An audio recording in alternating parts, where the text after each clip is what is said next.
Hello, everybody. I'm Howie Hawkins. I was the Green Party and the Socialist Party candidate for president in 2020. And this podcast, Green Socialist Notes, is about continuing to educate and advocate for the Eco Socialist program that my running mate Angela Barker and I ran on in 2020. And today we're going to focus on our guest, who is Butch Ware. He's the Green Party's vice presidential candidate. He's a professor in the history department at the University of California at Santa Barbara. His research focuses on the Black radical tradition, Africa, and Islam, and he teaches history, Black studies, and Islamic studies.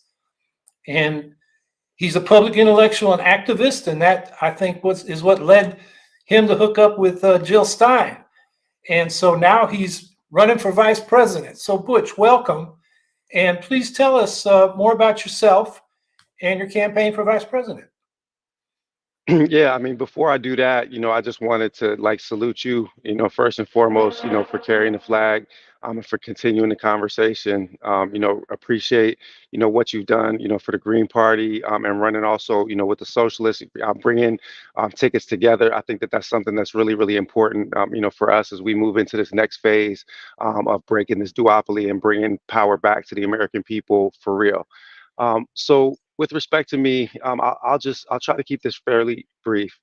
I've been doing work, kind of bringing academic and activist and artist actually spaces together since first started teaching at Northwestern University in 2004. I taught there for 4 years. My first year as an assistant professor, I wrote a grant that ended up getting $1.1 million to run multi-million dollar research program that put graduate students and students in class.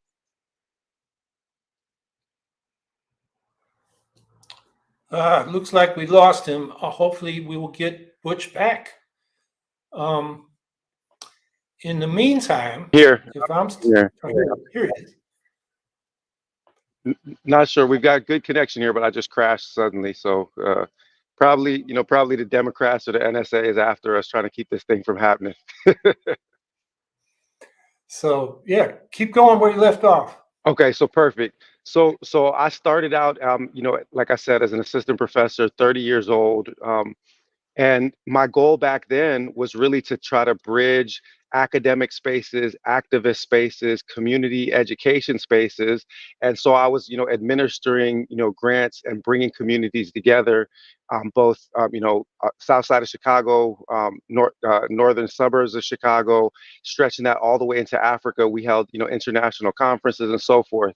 Um, 20 years of doing that in academia and connecting communities with activists and artists. Out of the blue, I get a call from Jill Stein, right? Um, and the call was initially for me to interview Jill. It was a Palestinian activist and a member of the campaign. I'll name him. His name is Mark Alborno. He reached out to me and said, "Would you like to interview Dr. Jill Stein?" And I said, "Yeah, why wouldn't I like to interview Dr. Jill Stein?" I mean, I have a social media platform that had about 100,000 followers at the time.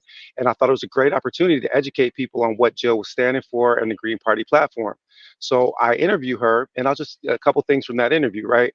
I had just posted something about Kamala Harris, where Kamala Harris was asked about reparations, and she hemmed and hawed, and she shucked and jived, and then about 2 minutes later, she said, "I will never do anything that only helps Black people."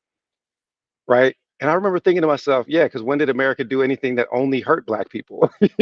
Like we really need restorative justice. And your answer of a rising tide lift all boats is not going to do anything for anyone. So I asked Jill about reparations on that podcast, right? And I said, "What's your position on reparations?" She said, "They act as though it's incalculable, but it's been calculated many times by specialists. It's between 10 and $13 trillion US that's owed to the descendants of the enslaved, and I'm in favor of cash payments." So that's when I knew I was dealing with something that was serious. I asked Jill then, I said, "Well, we've seen you at the forefront of, Free Palestine, movement. The reason why I answered the call to interview her in the first place is that all of the true soldiers that I knew in the Palestinian community and the anti-Zionist Jewish community, they were all telling me, Jill, we're voting Jill, we're supporting Jill." So that was why I wanted to talk to her in the first place. So I said, "We know how you stand on, on Palestine, 10 toes down, free Palestine, right?" I said, "What's your overall view of American foreign policy?" She said that my view is that we need to dismantle the American empire. And when she said that, Sister Girl was speaking my language. Like I was ready to go. And I said to her right back, I said, yeah, and you better hurry up and do it fast before somebody else does it for you, right? Because if we pull people back from all of those bases, if we stop destabilizing the rest of the world, we just might have a shot of survival. And we just might have a shot at actually like meeting the needs of the American people for housing, for healthcare, for all of the things that that socialists and progressives and radicals and revolutionaries have been arguing for generations. Because if we don't give those things back to the American people by putting the resources of this state at the disposition of the American people, then we risk somebody taking that power out of our hands, right? Because we are a threat across the globe right now. So when she said that she has this revolutionary platform for both domestic change and that there's other parts of it, that I can mention, but it was the reparations and the dismantling empire. She had me at hello. So at that point in time, I took seriously, like this candidacy. 24 hours later, I get another call from Mark Alborno, and he asked me, "Would you hop on a Zoom?" And it was like midnight Eastern, and I said, "Yeah, I'll hop on a Zoom." And there was Jill with her whole team, and they asked me if I would consider running. And I said, I'll definitely consider it. And I spent 36 hours making calls to every single person that I knew that could provide me with information. I asked my mentors, my organizing mentors, my spiritual mentors, Palestinian community, African American community, especially the Black Muslim community, because that's the group that I've been working on social justice issues with the longest. And nobody told me not to do this. And so I probably would not have like voluntarily like signed up to run for office, but if you tag me into a fight, I'm not going back down from a fight. And I believe that we are really fighting for, the survival of the three things that the Green Party stands for, right? We need to become stewards of the people again. Instead, we have a government that is murdering people at home and abroad, right? Locking up people at home and abroad, taking away liberties at home and abroad. We need to be stewards of the planet, right? This corporate oligarchy and duopoly is perfectly willing to destroy the only home that humanity has ever had to wring a few more nickels out of their profit margins. And then lastly, the peace. As I started to study Jill and her background, her stance on denuclearization, I started to realize that this was a person that had been spending her life similar to how I had spent mine, like committed on a series of ethical principles to making the maximum impact possible in these domains that are of critical importance to humanity. So then I started to think, man, like what could we do? An anti-Zionist Jewish white lady and a Black Muslim, radical scholar activist. Like that's a pretty bad, not bad meaning bad, but bad meaning good. Like that's a badass team. And so, yeah, here we are. So you didn't just encounter the Green Party a couple of weeks ago. I No, mean, I sir. know that you knew one of the Green elected officials very close to you in Minneapolis growing up, Annie Young, who was on Green elected to the Parks and Rec Commission in Yep. Minneapolis. So tell us, your relationship to the Green parties, in that period and since. Yeah. I mean, and that's I'm glad you brought it up because it's really important. I might be new to a lot of people in the Green Party, but the Green Party ain't nothing new to me.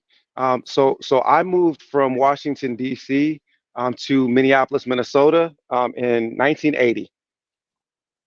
And I was coming from Chocolate City, city that was 95% Black, to a community that was probably 15% African American, 10% Indigenous, lots of Asians, especially from Vietnam and Cambodia in that period. So it was a diverse community, working class white folks on the South Side, and then this kind of rainbow coalition. And one of the closest friends that I made in that early years was a guy named Sean Young. Now, Sean was also moving to the south side of Minneapolis, but he was coming essentially from a hippie commune in southern Minnesota. And his mom, Annie Young, God rest her soul, had been an orphan. She didn't know the entirety of her background. She believed throughout most of her life that she was probably biracial, indigenous and Euro American. Now, me coming from Chocolate City, I looked at Annie and would be usually like, I would usually say things like, "Yeah, no, there's definitely some black in there," because when I looked at Annie, she looked like a lot of the light skinned folks, and she said, "Wow, but you don't know what you're talking about." And things like that. Annie was a cantankerous human being and a committed politician, and she was tough and she was sweet, and she became my backup mother because Sean Young and I became best friends. And my mom, Christine Trainer, single mom, Annie Young, single mom, and so we spent all of our time at one another's house. This is before cell phones, so if I was not at home, then my mom knew to call Annie's, and if Sean was not at home, then Annie knew to call my mom.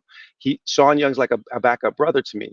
So Annie Young is the person who really taught me about the Green Party, and she ended up being one of the longest serving, I think, the longest serving elected official in the state of Minnesota, serving from the mid 1990s into the 20 teens, like 2012, if I'm not mistaken. So I learned all about like the ethics and the principles and the practices of public stewardship from Annie Young. Like everything I ever learned about politics, I learned, talking to Annie. And Annie was one of these people who, um, I'll put it this way. I've been saying this since I joined the ticket, is that I actually don't believe that there are politicians in the Green Party.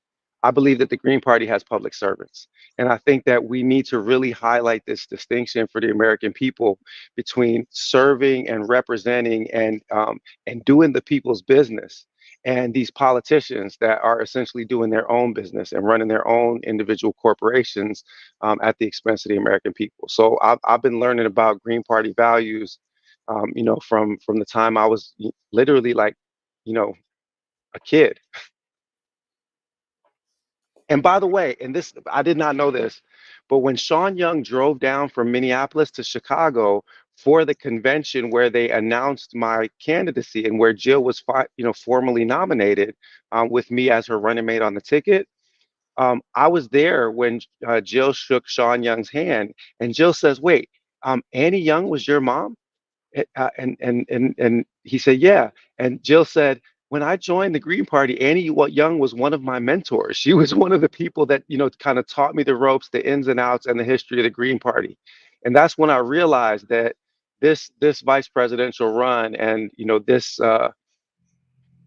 evolution in the Green Party taking its message to a bigger platform, perhaps than ever before. This has been a long time coming, and I believe that from the ancestral realm, Annie Young is sending good energy this way, right down to the present.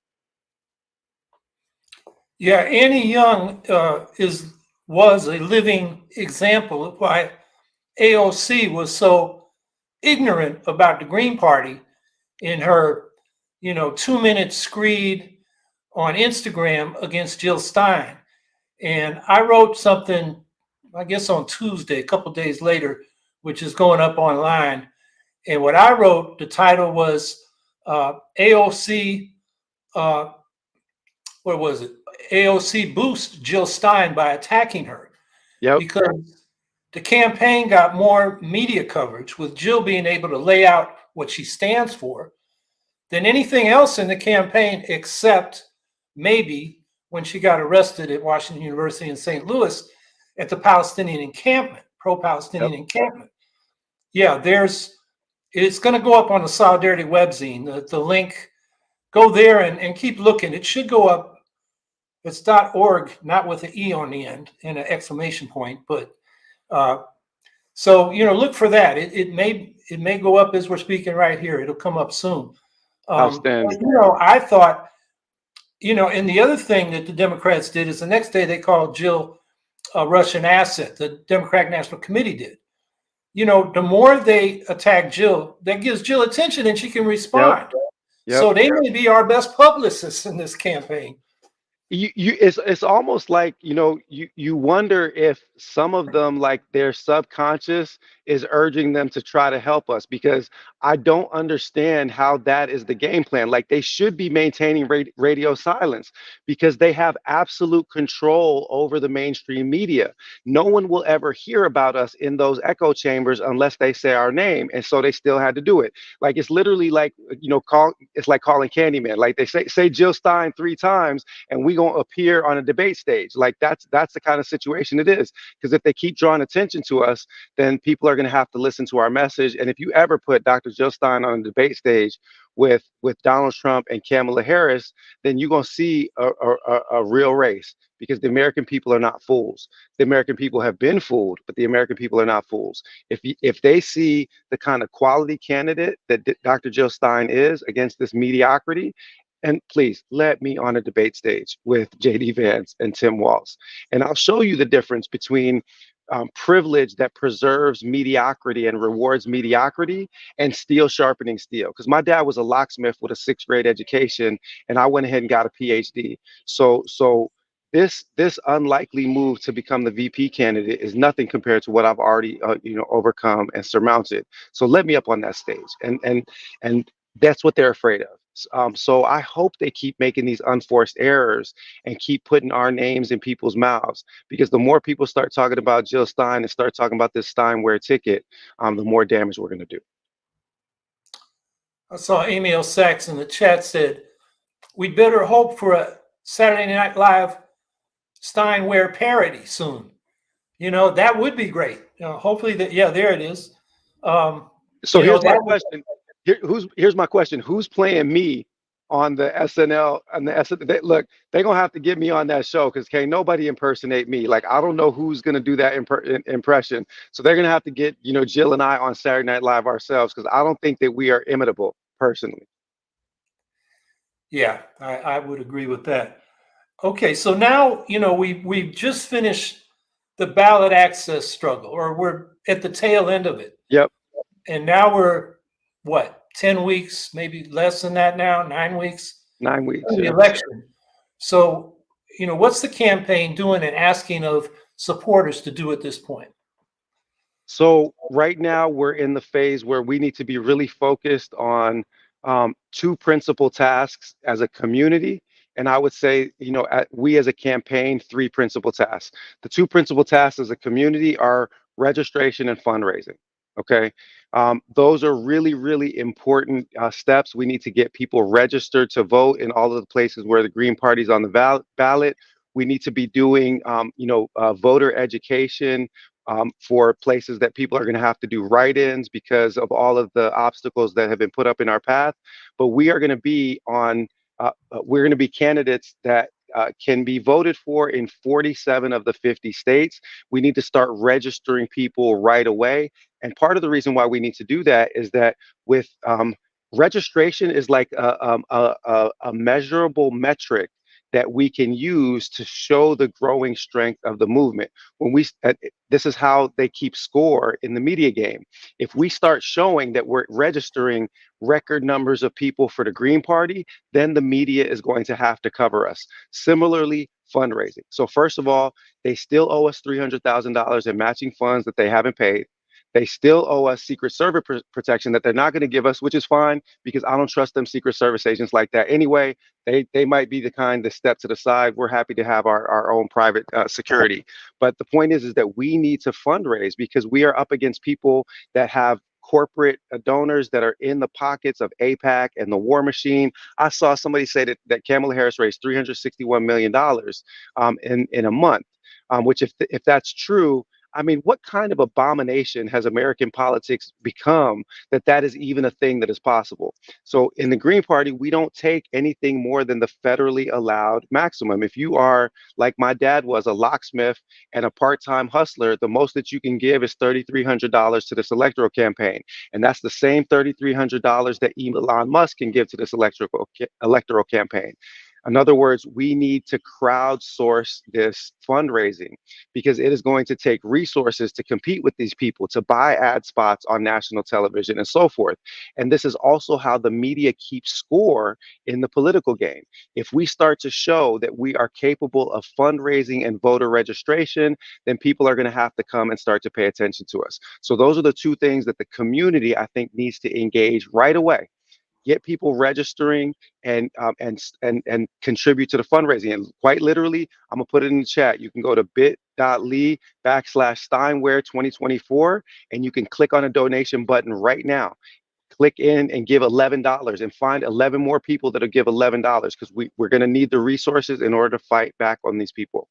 The third one is one that we're responsible for and we're not asking the community to help with, and that is the media engagement. Like you've seen that both Jill and I, because by the way, I went after AOC that night before Jill came on the next morning. And by the time I got up in the morning, the video that I did on Instagram coming back at AOC already had 10,000 likes and 100,000 views. And people made their own memes off of what I said. Because I had a trap beat playing in the background, and I told AOC Pelosi about herself. By the way, like I came up with that nickname, AOC Pelosi, because you gotta call a spade, is that she is following in the footsteps of Nancy Pelosi, coming up from a progressive origin and becoming a corporate thug and selling out. So it's our job to press the media and the social media. And so through my own personal friends and contacts, we got bookings with Mehdi Hassan that is coming up on Monday. So Jill and I are both going to fly to DC, and we're going to do Mehdi Hassan's show on September 9th. And then we are going to go from there to New York City to do the most widely watched and listened to show in Black America, The Breakfast Club with Charlamagne tha God. So we're going to do The Breakfast Club on September 10th after Mehdi Hassan on September 9th. We've already done Chris Hedges. We've done American Muslim Today. I'm going to do Breonna Joy Gray. We are going to hit people with a media blitz. And if they still try to ignore us, I am not above going Muhammad Ali and arranging some actual publicity stunts just to get them to cover us, because it is in their best interest right now to keep us silent, and we need to break through that media bubble wrap that the corporate media has around these candidates. Here's a trivia fact that relates to the question of election funding. Yeah. Joe Biden, in his 2020 platform, said he was for 100% public funding of federal elections, no private money, and he would introduce a constitutional amendment to do so. That was point one. Point two was basically saying, well, that won't work, so we'll go for the matching funds for congressional candidates that was in the Democrats' HR 1, omnibus election reform bill. And I wonder if Joe Biden even knew that was it was on his online platform, because it was a legacy of what some Democrats were calling for in the 1990s. They called it clean money elections, but they've drifted away from that. Listen, I've been saying this to anyone that would listen for 30 years, because 1992 was the first election that I voted in, and I got suckered in by Bill Clinton. I did not make that mistake again after that, because what Bill Clinton was running for, and even as an 18-year-old, I could see this, is that he was running, people have forgotten this, on campaign finance reform. It was one of the pillars of what Clinton was running on in that period. And here was the reason why, right? At that time, the Republicans had the corporate world on lockdown. And so they were outspending the Democrats big in every election. And so it was in the strategic interest of Team Blue to try to argue for campaign finance reform. What Clinton taught them is that if you can wear a blue shirt but have red corporate values, and if you can play culture games that make it seem like, hey, you're a cool guy, and you're not afraid to kiss black babies on your stump, and you can play a saxophone on late night TV, that you can have corporate sponsors too. And that between the corporate sponsors and the celebrity sponsors that Clinton was able to cultivate, Democrats started getting high off that corporate money. And after that, campaign finance reform fell completely off of their agenda. Fast forward, and then we're in an era where you got Citizens United, because, in point of fact, neither Team Blue nor Team Red is about keeping the money out of the elections. They're about lining as much of their pockets as they can with dirty money, corporate money, PAC money, blood money, all the money. Yeah, and going back to the federal presidential primary matching funds that Jill has qualified for, Yep. $300,000 worth. The Treasury Department, Secretary Yellen said, uh, well, we can't give you that money because the major party candidates might want it because there's another fund, a public grant, and it's worth about 130 million this year. But of course, if they take that, they can't take private Then they money. can't take private, right? And so it's And completely disingenuous, their resistance on this point. Because if you gave them 100 years, they would never accept that public money, because they can raise that privately. Literally, they can raise twice that in a month. So they're just faking, perpetrating a fraud, and all they're trying to do is to try to keep us silent. And they know it. We know it. We're educating people about, these dirty tricks that they play behind the scenes. But the reason that they do it is that they're scared. And by the way, that's also the reason why they had AOC come after us, is because they know that as soon as the American people hear this messaging, then it's going to be an open race. yeah, but like I said, they may be stupid in doing that because they're giving you a platform. Damn Um, right. the other thing people should know is that there was over $400 million in that fund. So they could have given the public grants and still given Jill, there's plenty of money for her. There's 17 million in it now. The money's there, but they're saying we got to wait. Well, it's after Labor Day. So where's the money? Because Trump and Harris are not taking it. But what happened last March was in the omnibus spending bill, they raided that fund and gave most of it to the Secret Service and some for protecting local election administration, which may be good purposes, but don't take it from the public funding fund. Take it from the military budget or tax the rich or stop providing subsidies to fossil fuels. So uh, that's a story. That's a story that I hope the campaign can get to the media because it's a scandal and it's a farce. And some reporter might find that interesting. It's an excellent point, and I will absolutely, raise that, with the team, because that's critical messaging. I couldn't agree more. So I think Chris has identified about 10 questions. Why don't we start getting to those, Chris? Sounds good. Z Manny, W the news this weekend. I'm not W the news this weekend. With the news this weekend. Oh, okay. It's clear now that Jill and Bush are literally running against the Cheneycrats and the Trumplicans. Perfect. You want me to just go in? Hmm? I said, do you want me to just go in and answer that one? Yeah, yeah. Okay, so I made a social media post before I was brought onto the campaign, where I said that whether you vote Team Blue or Team Red, militarized fascism wins. And the reason is that you are essentially voting for the 1%, whichever party you vote for, blue or red. Sometimes when I'm in a mood about it, I call them the purple fascists, because they have just become one intermingled color. You're essentially dealing with competing interest groups within the 1%. All of them, top to bottom, Team Blue and Team Red, are in the pockets of APAC and the War Machine. Raytheon, Boeing, Lockheed Martin, those five American corporations that get about 50% of our defense budget, right? So they're all bought lock, stock, and two smoking barrels. There's competing interest groups inside the 1% that are fueling culture wars. Okay. You've got the Christian nationalist agenda on one side that is fueling a particular kind of culture war. And you've got, groups on the other side that are fighting back. But ultimately, these are overlapping oligarchical networks. And that's the reason why Liz Cheney can come in and support. That's the reason why Kamala is talking about putting Republicans on her ticket. That's the reason why it's even probable that the Democrats are willing to lose this election to Trump rather than actually do a ceasefire or an arms embargo, because they are so beholden to both APAC and to the war machine that it is actually less damaging for them to risk Trump's full out fascism than it is to cut off the hand that feeds them. Let's see what the next question is. BL asks, what does Bush think about how Kamala Holocaust Harris does not That's a support good one. reparations? Yo, that might be up there with AOC Pelosi, and we're gonna have to shout you out, BL. We need to know what your name is because I like footnotes, and I'm always about giving credit where credit is due. If we can make Holocaust Harris stick, I want people to know that it started with you. So listen, I'm just going to keep this very, very simple. I also said this in a social media post. Kamala Harris is to politics what Drake is to hip hop. This is cosplay blackness. It's not real. Okay.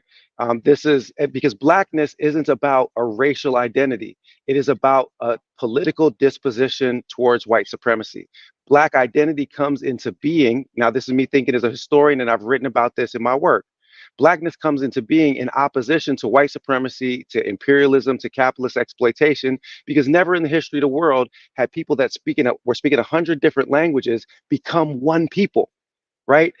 Africans from all over the continent managed to forge common cause and develop this identity in opposition to white supremacy. When somebody sides with white supremacy, like Kamala Harris does, I'm sorry, but from my standpoint, black is not a color, it's not a race, it is a political disposition.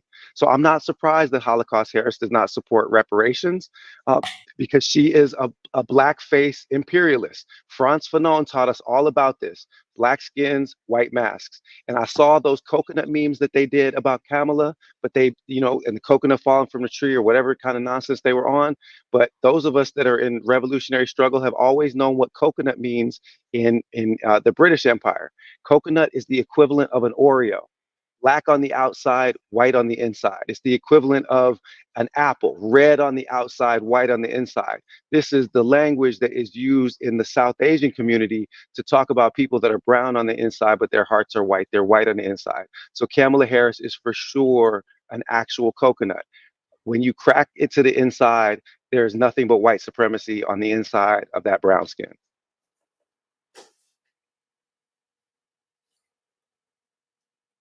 Scout Trooper 164, any views on gun control and methods to handle it? Background checks, age caps, and so forth. I mean, the first thing that I should say about gun control and methods to handle it is I made a social media post in the aftermath of this most recent shooting to remind people that the reason why 200,000 plus Gazans have been murdered in the last 11 months is the same reason why we have a scourge of school shootings across this country, and that children that have grown up in the last 20 years have to do first person shooter drills the same way that you and I did, nuclear fallout drills, right? You had to go down to the basement of the school and all of those things to get prepared. We live in a world that's fear driven. And the reason is that both of these parties, whether they like it or not, are in the pockets of the weapons manufacturers. And that goes not just for the Boeings and the people that make airplanes and missiles, but it also goes for the gun manufacturers. This is a single problem. We are dealers of death, and our politicians are in the pockets of dealers of death. So that's the first thing to say about it.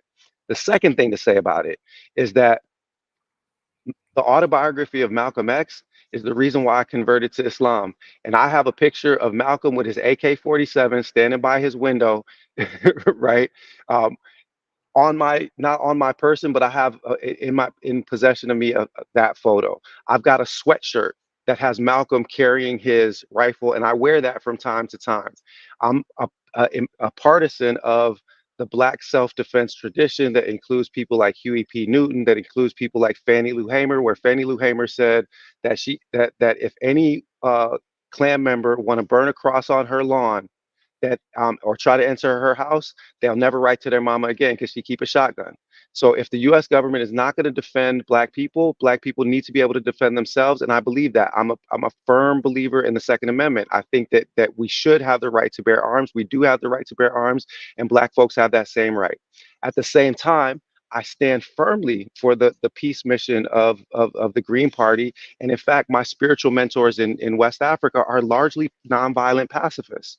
So I believe that we can have a balanced approach to self-defense. Background checks, assault rifles need to be taken off the streets, period, full stop. There's no reason for an AR-15 to be in the hands of police, much less private citizens.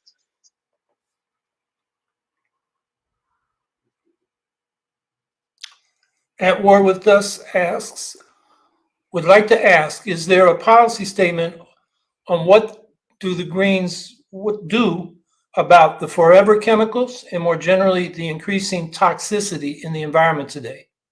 Yeah, so the first thing that I'll say is for many of these questions, you can absolutely go to gp.org/platform, okay? And that'll take you to the Green Party's website and to the series of platform points on all of these questions, from housing to healthcare to LGBTQ rights and other such things. So please absolutely follow through on those. Um, the way that I'll answer the question, rather than getting into the details of specific policy statements, which you can, find not just on the Green Party website, but at Dr. Jill Stein on Instagram, has been posting, like individual slides with policy statements on ecology, on gun control, and other such things. So you can get really easy, shareable slides that allow you to share this information with your folks. I want to say a larger point about the increasing toxicity in the environment today. When I was learning about the Green Party from people like Annie Young and Sean Young, who voted, Green in those early elections when we were first becoming voters, the Green Party stood for two things as far as I understood. It was green for the environment and for ecological preservation, and it was green for the sticky icky. It was green because people wanted to legalize it. So it was the Green Party in both of those ways, right? And I think that right down to the present, that focus on ecological stewardship, this idea that in our sacred, traditions, whether they are indigenous, whether they are Abrahamic, whether they are secular, we are stewards of this natural environment for the generations that come after us. We do not have dominion over this planet. We have stewardship. And it is our job to do everything that we can to pass this down, to practice ethical safekeeping and stewardship practices so that we can pass this planet down as a safe place to live, humanity's only home. And we're seeing the way that imperialism and corporate capitalism is absolutely gutting our ability to take care of the environment, and leading to toxicity at every level, that is poisoning people, leading to all kinds of autoimmune diseases and other such things that are running rampant. We Need Critical Thinking asks, explain how Stein Ware would create jobs if elected. Yeah. So this is also one of those places where you can turn directly to Jill's Instagram feed and also to the policy platform. But I'm going to keep it real simple. Okay. Let's just start with how much more um, uh, how much more disposable income we can circulate into the American economy if we stop doing direct wealth transfers from American taxpayers to Raytheon, Boeing, and Lockheed Martin, and laundering those through genocidal wars. Right now, something like 50% of the congressional budget is spent on defense. The America has been compared, um, by people whose opinion I respect, to this big beautiful house, right? But all the rooms inside it are dilapidated, the furniture is breaking down, nothing's been taken care of, and we have $1 trillion security system outside.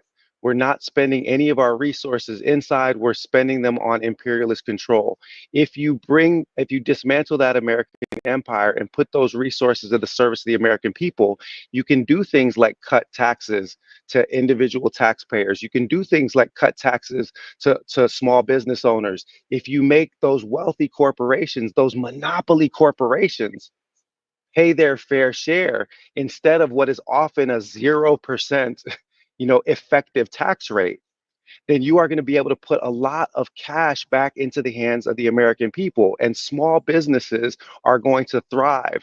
Jobs are going to be created through that effort. And right now, we're in a situation where we are essentially extracting more and more from working people and putting in the hands of the 1%.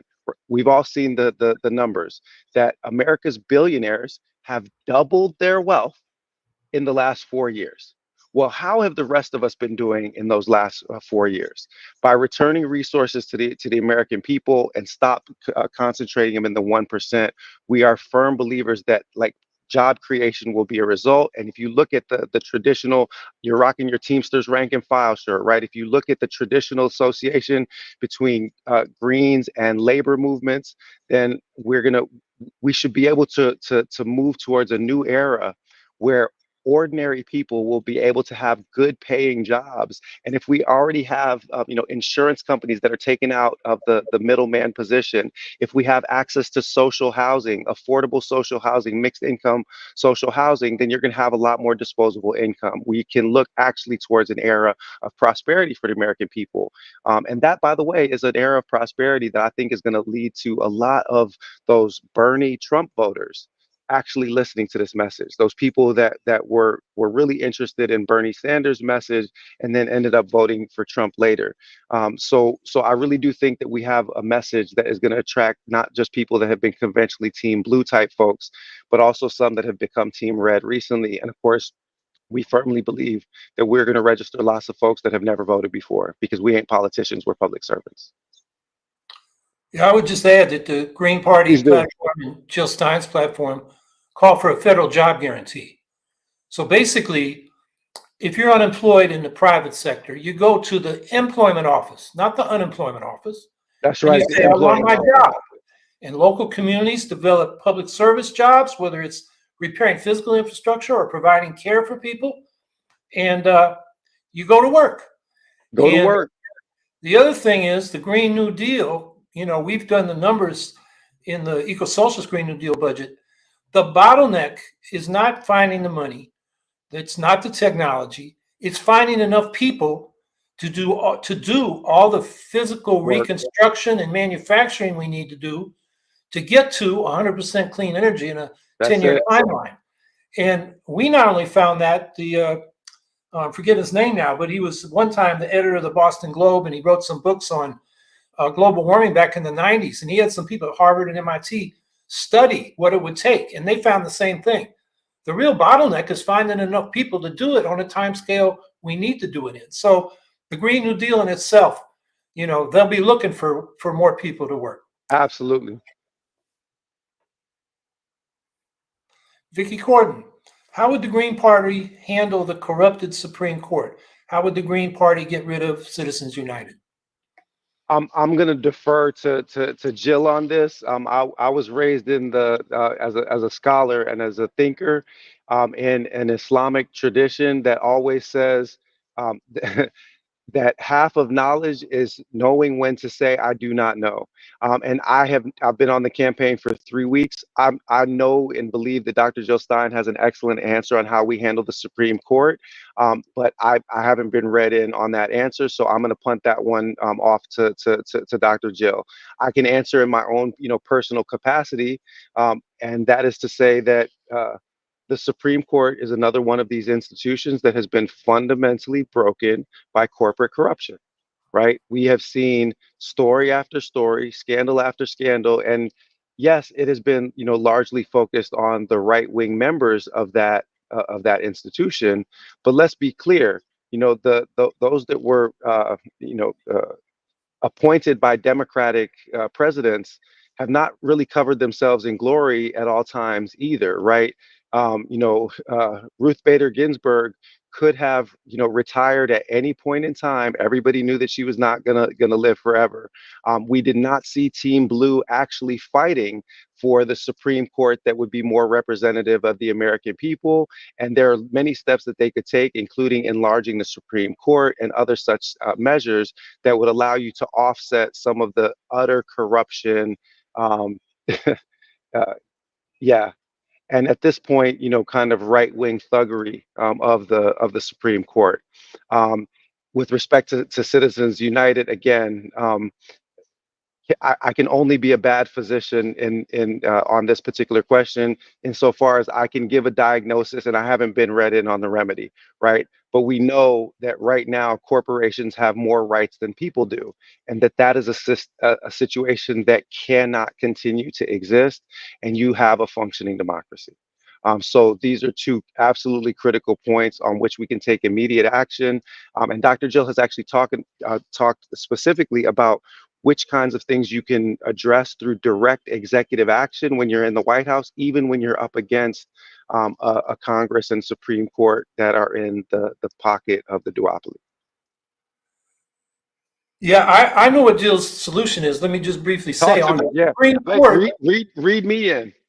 on the Supreme Court, she wants to immediately double the number of people on the court and appoint some progressives, That'll do it. and then change the lifetime appointment to 18-year term limits, and then stagger them. So you'd have 18 members of the Supreme Court, and every year one of them would be retiring. So Yep. every president Check. would get one appointment every year. On Citizens United, Problem solved. Moved on to the next one. It's amazing when people are actually interested in policy, right? Go ahead. yeah, and the difficulty there is getting Congress to go along, but that's why we need Greens in Congress too. Yes, we do. Citizens United, she supports the We the People Amendment, which many Greens have been supporting for decades now, really since before Citizens United, which would say in a constitutional amendment that corporations are not people, they do not have human rights, and money is property, not free speech.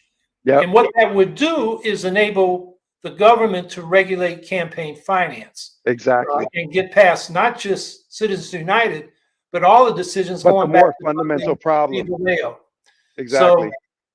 that again is a big pull, but it's something that the Greens have advocated.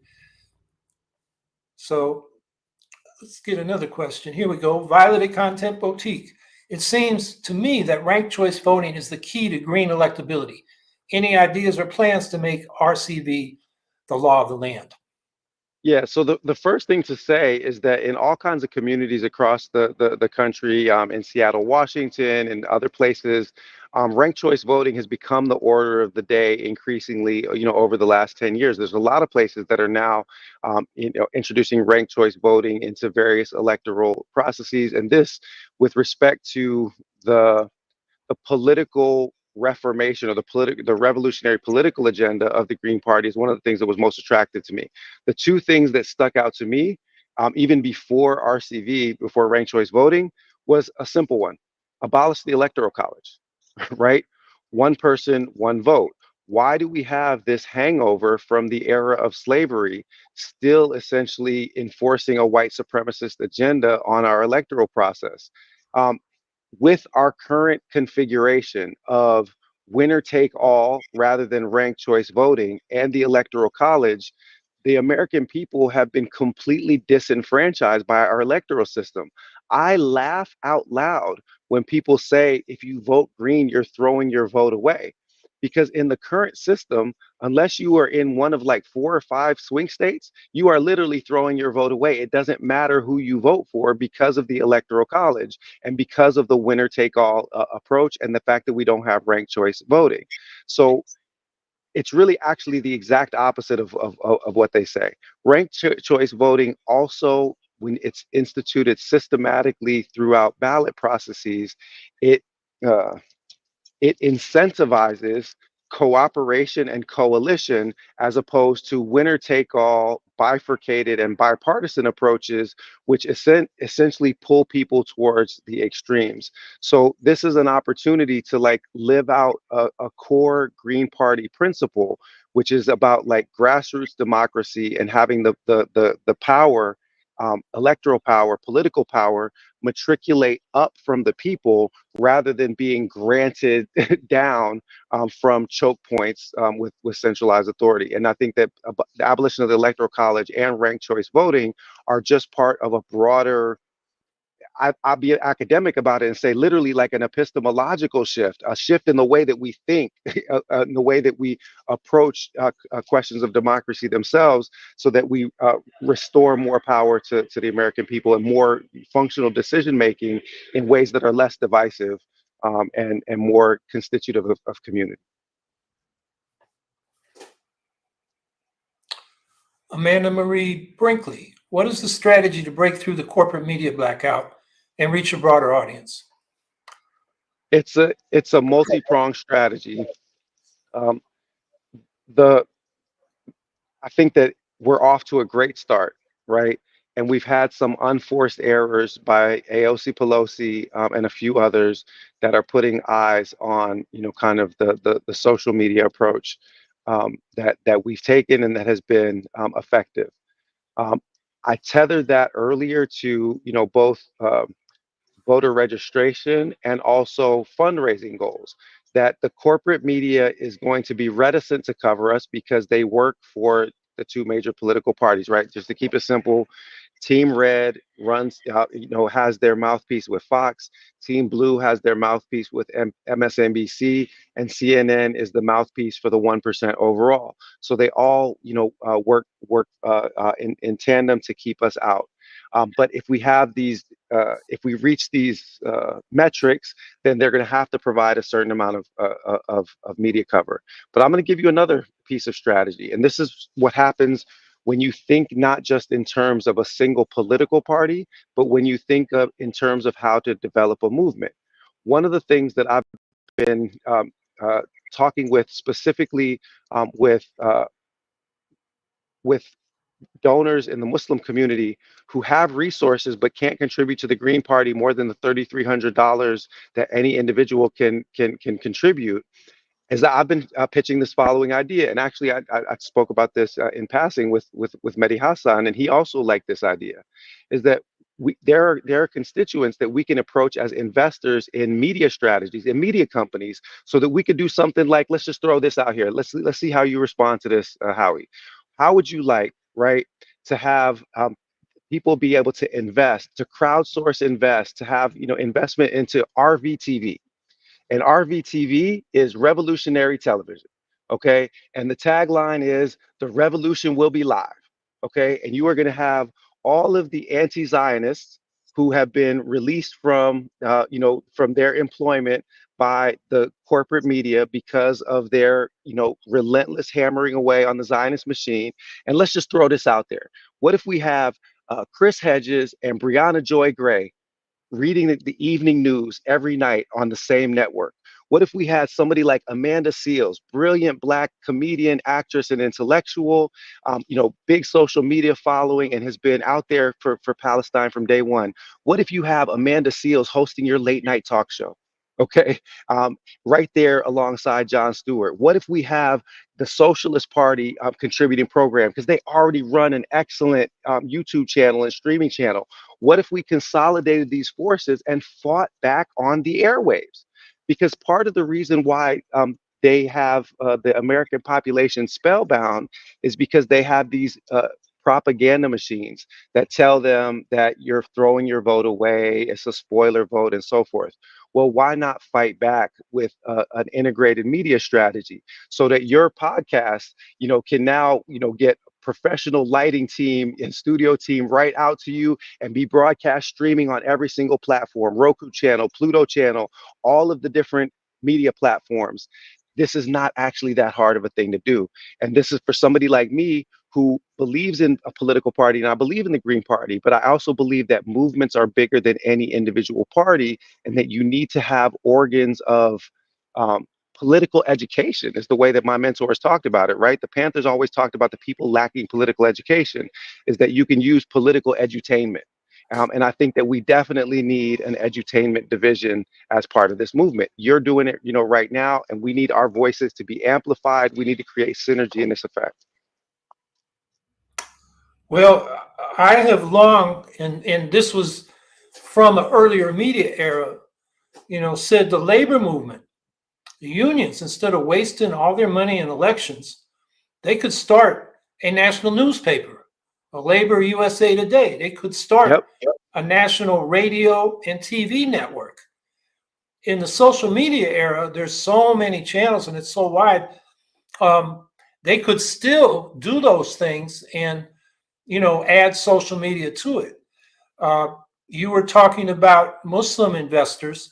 Them and others who would support, this kind of progressive media idea is a great idea. I've talked about it over the years, just because the labor movement has $6 billion in dues every year.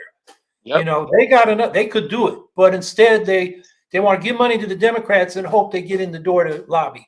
And it's not been effective. So you and I need to have a conversation, because the only reason why I'm talking about this now in public is that I've actually already established a launch good. So launch good is like the Muslim equivalent of GoFundMe. Okay, so we've established a launch good that has not yet been made public, but we've established a launch good to start this media company, because the idea is that this can actually get off the ground very quickly. And I love the idea of a newspaper. I love the idea of a digital newspaper. I love the idea of a media company. And I think that you can get, a certain amount of that programming off the ground even now before the election cycle is finished.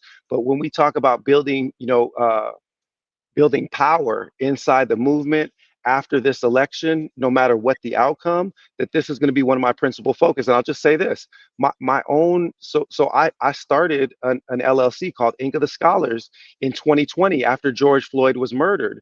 And we started doing online community education, spiritual education, historical education, largely targeting the Muslim community, but also the broader activist community. We had over 3,500 people register for those courses. So I've been developing this model quite literally in practice through my own LLC. So I absolutely fully intend to like grow that model so that we can start to fight back in the media space. And I think that this is one of those spaces where we need to bring our heads together. Listen, my dad was, like I said, he had a sixth grade education. He was not, like an educated man, but he was a brilliant man. Okay, brilliant man. And what he would have said in this situation, apologies, because by the way, he had two grandmothers that were both part indigenous. But he would have said it this way: too many chiefs, not enough Indians. Everybody wants to do their own thing, and people do not want to put aside their egos and come together and work as a team. Well, I've been a team sports guy my whole life. Yes, this is an idea that I've had and that I want to try to develop, but I'm more than happy to stand shoulder to shoulder with other people rather than trying to be at the forefront of the development of this idea, because it's not about, whose name gets written in the paper. It's about the team winning the game. When I work in collaborations with musical artists and I do production and some emceeing, the first thing that I tell them is that it is not about who wins the track. It is about having the track win.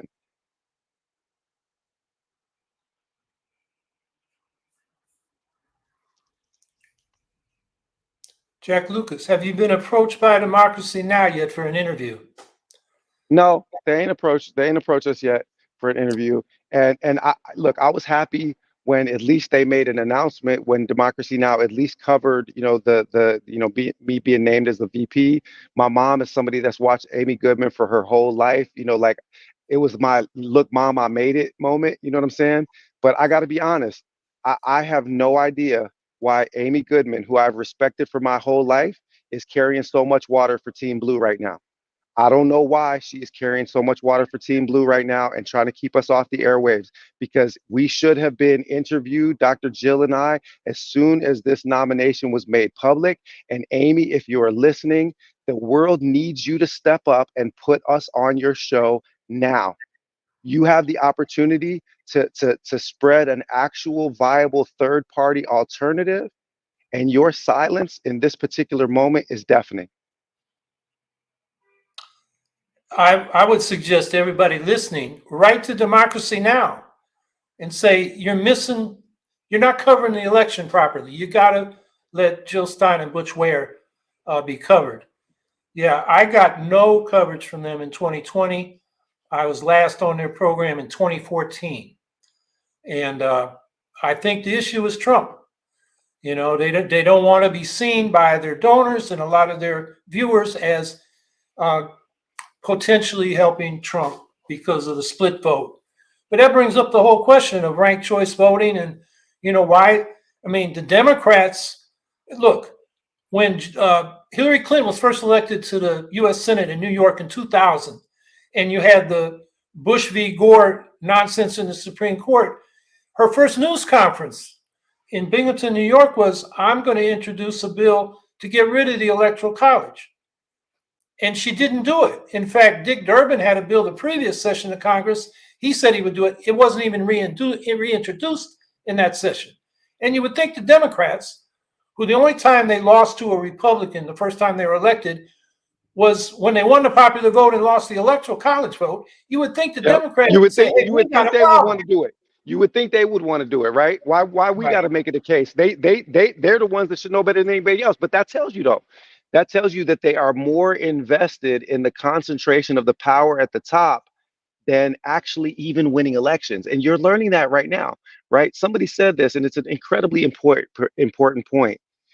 Kamala Harris and Joe Biden are in a position that quite literally they could win the election in a landslide just by calling for an arms embargo, and they won't do it. So then what is at stake that they are not even interested in winning the election? That what are the interests that they're more interested in defending than even their own party interests? And that just tells you that lobbyist to politician, revolving door, and that corrupt duopoly, it's the tail wagging the dog now. It's the kickbacks and the pocket lining that is making the decisions for people. And just to double down on that point, in 2016, when Jill challenged the counts in Wisconsin, Michigan, and Pennsylvania, in Michigan, a lot of the votes in Detroit were not counted. And she made that point. They need to be counted. And the Michigan race was very close. And the judge said, you don't have standing. But the Clinton lawyers were in the courtroom. And the judge said, do you want to intervene? And they said, no, we're just observing. So Clinton had an opportunity to get those votes counted, and she didn't. Greg Palast has written this up. It's that behind the scenes. They ain't about democracy, Howie. They ain't about democracy. They about power. They about power. Yeah, and not upsetting the apple cart. Because in this case, it was whether Hillary or Trump would have the power, and her team didn't fight for it. Yep. Z Manny, how can we channel the groundswell of volunteer support you're getting now about your campaign, channel it into ongoing party growth and lasting infrastructure? Listen, I'm gonna tell you this right now. Jill had some excellent candidates that she was vetting before she got to me. But I'm gonna tell you, they picked the right one when they picked me, because I'm already, gaming out the best way to make moves on the momentum that we are establishing in the aftermath of this, whether it is a run for governor, whether it is a run for Congress. We need to continue the energy and continue to grow the Green Party. And I want to say this, is that our electoral strategy right now is to integrate the national presidential ticket with the Green Party and then also with the local organization. So I'll just give you an example. I'm going to be flying from here in Minnesota to DC, where we are going to be opening with the week a national campaign headquarters in Washington, D.C., that will allow us to, first of all, get the boots on the ground. So get your volunteer support, because the first thing that we need to do is to turn the place that I was born, the first place that I was raised, D.C. green. It is easy to turn DC green. It's a smaller population. So, and in the process of getting those boots on the ground and integrating that with a national campaign, we are going to be building the infrastructure of a party that is going to be a force to be reckoned with in subsequent electoral cycles. So the first thing that I'll just say is that if you follow my social media account at Butch Ware, I'll be putting in my story today our Google form where you say, this is my skill set. This is what, I can contribute. And we have staff that is like channeling people into the right bucket, whether it's development, whether it is going out and knocking on doors, whatever your skill set. If you are down for the cause to volunteer, we are going to be orienting you in a direction where the campaign sees you as being able to provide maximum benefit. So all of that is rolling out now. Right. So absolutely, volunteer, donate, but most importantly, volunteer your time. volunteer your time, because we actually have an incredible opportunity with the increased visibility that's on this campaign to reinforce those greens, because people that know Annie Young, people that know the history of the Green Party, going back to McAllister, in the 1980s. Green has always been, grassroots movement. There's always been local politicians that have been doing the work, sorry, local public servants that have been doing the people's work in communities. Now is the time for us to consolidate power as much as possible, and we need all the volunteers we can for this. And I hate to break it to you, but we're over the hour, and I promised my brother that I would be there for my niece and nephew's shared birthday party. But we got to do this again, man, because we're just getting started for real.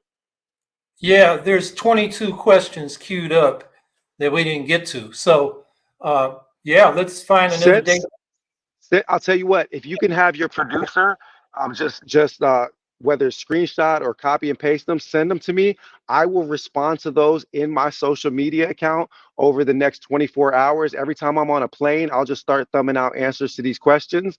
So follow at Butch Ware. And listen, there's gonna be a link in my story. Donate now, donate today. Okay, we need to get these resources so that we can keep building. Because, like I said, I might not have chosen to do this out of the blue, but once they tag me into a fight, I'm gonna keep punching until the other guy goes down. And we got to punch Team Blue and Team Red until Team Green has the power to restore democracy back to the American people. So this is just the beginning. We're going to get to that 5%. That's a minimum. I think that we can turn DC green. I think we can turn Michigan green. And if we do it early enough, you know what happens when there's a good primary result, in a place like Iowa or New Hampshire, right? Then all of a sudden you see a wave happening. Well, if we can have internal polling or public polling show that Michigan is turning green, then watch the other states start to turn green. I gotta go. Appreciate you, Yeah, man. Thank you again, Howie, for your service in the past, for your continuing service. And I personally look forward to building with you, especially on this media dimension, going forward. okay, we're going to put in the chat a RSVP link for the rally tonight you're doing with Jill Stein and others. And want to say to Sean Young, who I assume is Annie Young, Sean. That's him. That's him. Yep. I saw your questions in the chat, and I'm sorry we didn't get to them, but thanks for being here. It's all right. I'm gonna see him later tonight. I can answer his questions personally. I just want to say this while we're on the air. Tomorrow, if you happen to be in the Twin Cities, if you happen to be in Minneapolis, come down to the Green Party headquarters. We are serving hot brunch and answering questions. Jill is going to Zoom in. I'm going to be there, and that is going to be at 11 a.m. Central Time. And then we are going to be at As-Salam Mosque at 3 p.m. in Maplewood for another event. So if you can fit either of those into your schedule, if you're in the Twin Cities, help us spread the word. And I really do have to bounce, so I'm just going to go out on an all power to the people, and look forward to chatting with you again, Howie. Appreciate you. All right. Thanks for being here. And to Sean, you asked me a question of how we link state and national party. So we're going to be here next Saturday, 3 p.m. Eastern time. And it'll be all question and answer, no guest. And I will answer that question then, because there's a lot to say about that. In the meantime, everybody have a good week. Go to that rally tonight. And let's see what we can do. There's important life or death issues in this election, and you need to use your vote as your voice for what you want. So have a good week.